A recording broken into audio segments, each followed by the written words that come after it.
right around the corner.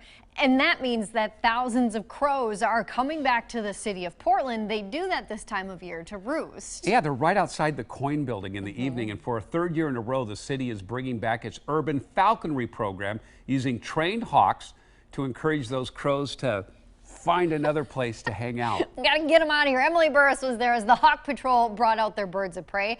She's taking a deeper dive now into just how effective this program really is. Emily? Well, Jennifer and Jeff, researchers still don't know exactly why all of these crows come into the city every winter. They think it's because the light, the heat, the warmth, the protection from predators makes it a nice place to roost. So thousands of birds means we get to deal with thousands of bird droppings. That is why the crow abatement program is now back for another year.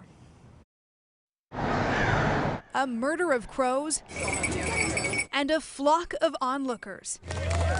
Hundreds of people gathered near the downtown Transit Mall to learn more about a program that's gotten the city a lot of attention. The guy on my glove here is named Clive. The downtown Portland Clean and Safe District brings in integrated avian solutions, the Hawk Patrol, a few nights a week from now until spring, scaring crows within a 72-block highly trafficked area.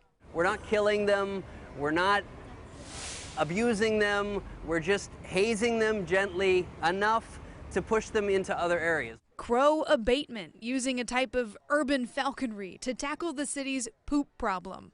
Ideally, people simply coexist wherever possible, but the truth is these large roosts do produce a tremendous amount of poop. Previous solutions included the Poop Master 6000, not exactly effective for all city surfaces.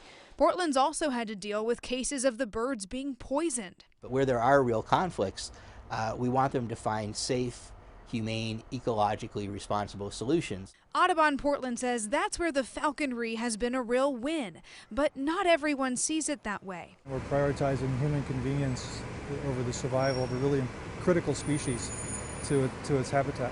Gary Granger, an urban naturalist, worries we don't really know if hazing crows is harmful long term.